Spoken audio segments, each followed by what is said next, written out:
Eh bien salut tout le monde, ici Ada, j'espère que vous allez bien. Aujourd'hui, nouvelle vidéo, vous l'avez vu au titre, j'ai monté un PC gamer adapté à la nouvelle carte graphique de chez Nvidia. J'ai bien sûr nommé la petite RTX 3050, c'est la toute nouvelle, l'entrée de gamme, l'ultra entrée de gamme en dessous de la RTX 3060 que j'ai testé juste ici, n'hésitez pas à aller checker la vidéo. Pour cette vidéo, j'ai décidé de monter un PC gamer complet, de pas me contenter de faire juste un test de la carte graphique parce que je sais pas trop à quoi m'attendre, mais je voulais aussi adapter la carte graphique à un PC gamer, tout simplement parce que je vois pas trop l'intérêt de mettre la carte graphique dans mon gros PC gamer avec 32 Go de RAM en DDR5, un Intel de 12e génération, enfin bref, vous avez compris l'idée, je voulais faire un PC vraiment adapté avec cette carte graphique-ci, et c'est ce que j'ai fait tout simplement dans cette vidéo. Vous retrouverez bien évidemment tous les liens en description pour retrouver la carte graphique, mais aussi tous les composants qui sont présents juste ici. Je vais aussi adapter cette configuration pour qu'elle soit un petit peu moins chère, donc je vous mets tout ça en description, ne vous inquiétez pas, vous aurez tous les liens. Donc dans cette vidéo, je vais rapidement vous présenter toute cette configuration PC, réalisée en collaboration avec du coup Colormaster, MSI et Nvidia. Enfin, c'est pas lit via Nvidia tout simplement parce que la carte graphique n'existe pas en Founders Edition, là c'est une carte graphique custom tout simplement. Et bien sûr, vous l'avez compris, le sujet principal de cette vidéo, c'est quand même cette nouvelle carte graphique, donc la RTX 3050, la toute dernière génération, la toute petite de la gamme. Et ben tout simplement, on va voir comment elle sort en termes de gaming. Allez, on va pas parler plus longtemps pour cette intro, c'est parti. Donc pour commencer avec la configuration de ce PC, vous l'avez vu, j'ai voulu faire un petit thème black and white, donc là c'est un petit peu réussi je trouve. N'hésitez pas d'ailleurs à noter le look du PC dans les commentaires, moi je trouve qu'il est plutôt pas mal. Du coup avec cette config PC, pour commencer, niveau du processeur, un petit i5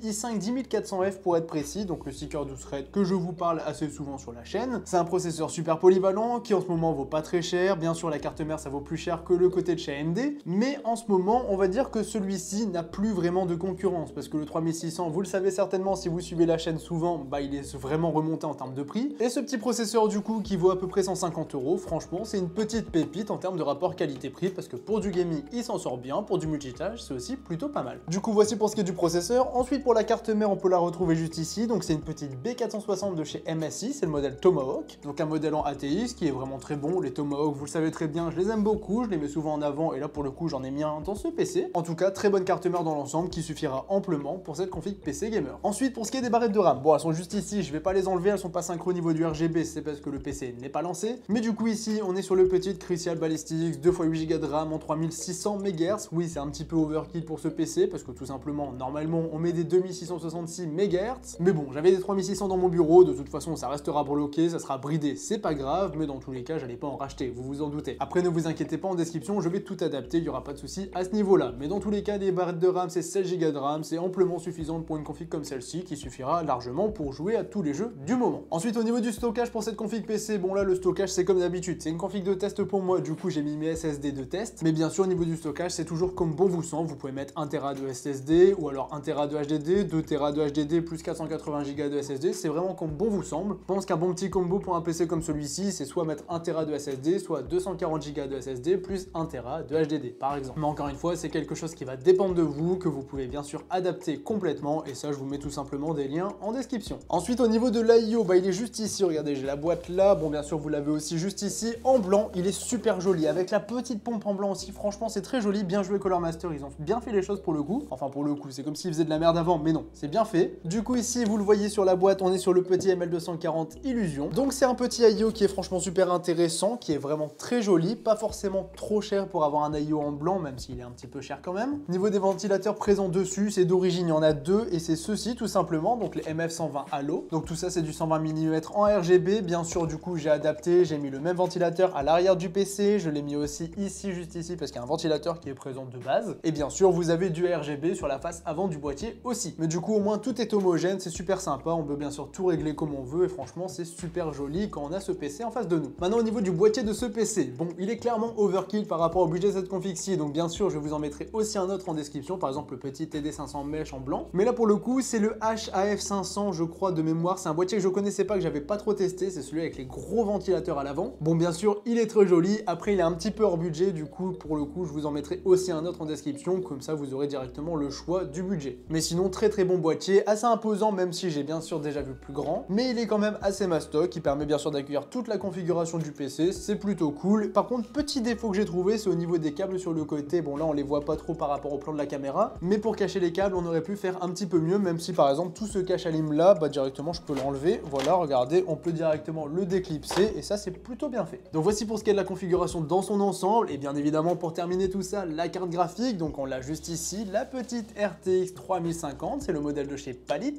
Donc ici la carte graphique, parlons-en un petit peu avant directement d'aller la tester. Donc on est sur une carte graphique comme je vous l'ai dit en 8 Go dédié en GDDR6, ça c'est vraiment pas mal. En tout cas pour une entrée de gamme c'est pas mal, on aurait pu avoir moins, là je suis bien content d'avoir 8 Go. Sinon cette carte graphique ici en gros à quoi elle sert? Elle nous permet d'accéder au ray tracing et au DLSS directement avec une petite entrée de gamme parce que celle-ci normalement le prix MSRP, donc c'est-à-dire le prix de base annoncé est normalement de 280 €, enfin 279 € pour être précis, mais bien évidemment la pénurie est là, je sais pas trop à combien ça va tomber. Par exemple pour les autres cartes graphiques on a souvent des augmentations de 80%, du coup ça ne m'étonnerait pas plus que ça malheureusement que cette carte graphique-ci subisse exactement la même augmentation. On verra bien, souvent le premier jour il n'y a pas forcément une énorme augmentation, après ça va toujours dépendre des stocks, ça va toujours dépendre de la demande, c'est toujours pareil, mais concrètement je pense que si elle vous intéresse et que vous voulez l'avoir vraiment le moins cher possible, c'est plus ou moins à la sortie qu'il faut en profiter, sinon forcément vous aurez des prix en restock et ce sera plus cher parce que la demande sera plus forte encore. D'ailleurs au niveau de la date de sortie, je peux directement vous la communiquer, elle sort demain quand vous voyez cette vidéo, donc là on est mercredi 26, elle sort le 27, j'ai pas encore l'heure exacte, on ne me l'a pas communiqué, je vous la mettrai sur les réseaux sociaux et aussi en onglet communauté sur YouTube. Bon et bien les amis, je pense que j'ai fait le tour avec cette configuration PC, donc on va directement passer au benchmark et on passe tout de suite en voix off. Bon, avoir un PC qui est joli c'est bien, avoir un PC qui fait tourner tous les jeux c'est quand même beaucoup mieux, c'est pourquoi bien sûr la grande partie de cette vidéo c'est les benchmarks. Les benchmarks qu'est-ce que c'est? C'est les tests de tous les jeux, donc j'ai testé tous les jeux du moment comme d'habitude, j'aime bien faire ça et j'ai fait ça avec ce PC du coup, et surtout avec cette carte graphique parce que bien sûr elle vient de sortir et pour le moment je ne l'ai jamais testé. Donc pour les tests comme d'habitude des jeux divers et variés, il y a un petit peu de tout, faut savoir qu'on est en 1080p, bien évidemment c'est une carte graphique qui est faite pour ça, pas de 1440p ou encore moins de la 4K, mais pour du 1080p on va voir ce que ça donne, on va voir que c'est une carte graphique qui est plutôt intéressante, vous allez voir ça parce que moi bien sûr j'ai fait les tests, et pour 280 € franchement c'est plutôt pas mal. Donc pour commencer on se retrouve directement sur Call of Duty Warzone, le Battle Royale de Call of Duty, on est sur la map Pacifique avec toutes les dernières mises à jour. Niveau des graphismes on est en ultra, il y a quelques presets en élevé mais la plupart du temps c'est en ultra, c'est mes graphismes perso. Le DLSS est en performance, d'habitude je le mets en qualité mais là je l'ai mis en performance pour avoir un petit peu plus de FPS, et du coup ici on est sur une moyenne de 97 FPS pour y jouer, c'est largement suffisant. En plus de ça le jeu est joli, donc si on a des gens à voir de loin et pourquoi pas leur tirer dessus au sniper, c'est tout à fait possible. Donc Warzone c'est amplement validé, on peut largement y jouer et faire des bonnes games avec ce genre de PC. Ensuite son homologue, donc Call of Duty Vanguard pour ne pas le citer, ici on est en ultra avec les graphismes, on a juste le DLSS en performance, c'est pour ça que ça met pré-réglage en perso, mais en gros on a le jeu au maximum, on a juste le DLSS qui n'est pas au maximum, où il est en performance pour avoir encore une fois un petit peu plus de FPS, et franchement c'est un jeu qui tourne très bien parce qu'on est sur une moyenne d'environ 115 images par seconde avec ce PC, ce qui je pense vous serez d'accord avec moi est largement suffisant pour y jouer. Ensuite pour taper un petit délire, je suis parti sur Minecraft. Bon bien sûr si on lance le serveur iPixel, il n'y a aucun souci, 600 FPS pour du TNT Games, il n'y a pas du tout de problème pour y jouer. Ensuite petit tour sur CSGO, un jeu qui pareil tourne très bien, il n'y a pas trop de soucis à ce niveau là, on est sur une moyenne de 180 images par seconde, donc voilà vraiment pour y jouer, pour les joueurs de CS vous êtes servis. Valorant c'est à peu près pareil, ça tourne généralement un petit peu moins bien que CSGO mais c'est largement suffisant pour y jouer, le jeu bien sûr est super fluide, et bien sûr sur les deux jeux en fonction de ce qu'on fait on peut aussi dépasser la barre des 200 images par seconde, ce qui est vraiment super bien. Ensuite un plus gros jeu, donc Forza Horizon 5, un jeu qui est sorti récemment, je l'ai mis en ultra, on est dans le mode benchmark avec le MSA en x2, je le précise quand même, en sachant qu'ici les pré-réglages graphiques normalement c'est élevé, mais bon j'ai mis ultra, je suis un petit ouf, donc on est sur une moyenne de 62 images par seconde, ce qui est très bien pour y jouer aussi. Le jeu est vachement joli, mais si vous voulez du coup un petit peu plus de performance, vous le mettez en élevé, du coup vous aurez un petit peu plus de FPS. Ensuite sur GTA 5, donc là je suis en solo, mais bien sûr si vous voulez jouer en RP, bah si vous avez un bon serveur ça va être des performances à peu près similaires. Donc ici ce qu'il faut savoir c'est qu'il fait nuit, il pleut, au niveau des graphismes on est en ultra avec le MSA en x2 et on tourne vers une moyenne de 90 images par seconde si on a un nuageage à peu près normal du jeu. Et par contre si on commence à tout faire péter, si on fait des explosions avec la pluie, hein, toujours la pluie est vraiment le pénombre et tout ça avec les ombres etc, ça joue beaucoup sur les performances, bah dans ce cas-ci on était vers 70 images par seconde, ce qui encore une fois est largement suffisant pour y jouer. Donc GTA 5 c'est validé, il n'y a aucun souci à ce niveau là. Ensuite sur Fortnite, en épique, bon là